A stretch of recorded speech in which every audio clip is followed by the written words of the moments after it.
Welcome to ایٹریٹ your civil.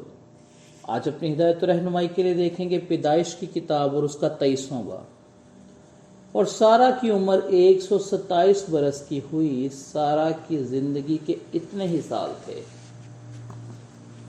اور سارا نے کریت اربا میں وفات پائی۔ یہ کنعان میں ہے اور حبرون بھی کہلاتا ہے۔ اور ابراہیم سارا کے لیے ماتم اور نوحہ کرنے کو وہاں گیا۔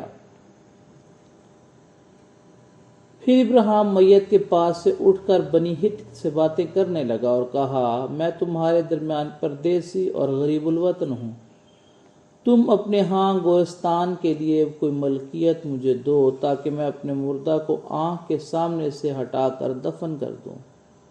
تب بنی ہت نے ابراہیم کو جواب دیا، اے خداوند ہماری سن، تو ہمارے درمیان زبردست سردار ہے۔ ہماری قبروں میں سے جو سب سے اچھی ہو اس میں تو اپنے مردہ کو دفن کر۔ ہم میں ایسا کوئی نہیں جو تجھ سے اپنی قبر کا انکار کرے، تاکہ تو اپنے مردہ دفن نہ کر سکے۔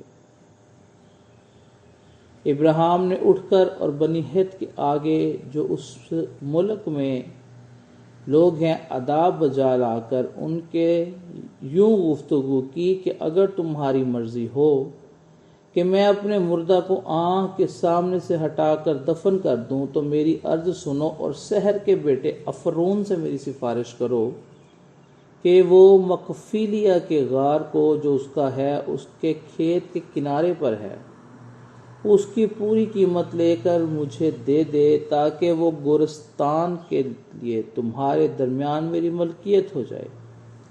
اور افرون بنی ہت کے درمیان بیٹھا تھا۔ تب افرون ہتی نے بنی ہت کے سامنے ان سب لوگوں کے روبرو جو اس کے شہر کے دروازہ سے داخل ہوئے تھے ابراہیم کو جواب دیا، اے میرے خداوند، یوں نہ ہوگا، بلکہ میری سن، میں یہ کھیت تجھے دیتا ہوں اور وہ غار بھی جو اس میں ہے تجھے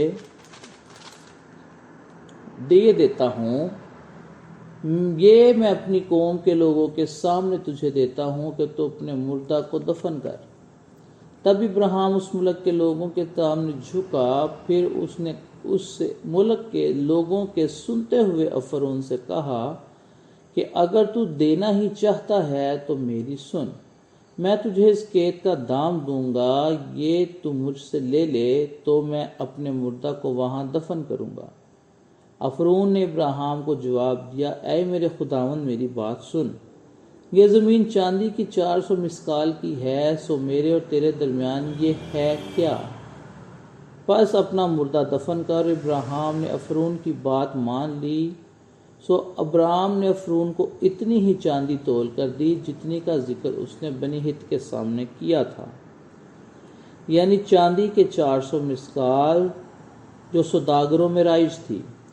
سو افرون کا وہ کھیت جو مقفیلیہ میں ممرے کے سامنے تھا، اور وہ غار جو اس میں تھا، اور سب درخت جو اس کھیت میں ہیں اور اس کے چاروں طرف کی حدود میں ہیں، یہ سب بنی ہت کے اور ان سب کے روبرو جو اس شہر کے دروازہ سے داخل ہوئے تھے ابراہیم کی خاص ملکیت قرار دیے گئے۔ اور اس کے بعد ابراہیم نے اپنی بیوی سارا کو مقفیلیہ کے کھیت کی غار میں جو ملک کنعان میں ممرے یعنی حبرون کے سامنے ہے دفن کیا۔ چنانچہ وہ کھیت اور وہ غار جو اس میں تھا بنی ہت کی طرف سے گورستان کے لیے ابراہیم کی ملکیت قرار دیے گئے۔ خداوند کے زندہ پاک کلام کے پڑھے اور سنے جانے پر اس کی خاص برکت اور رحمت ہو۔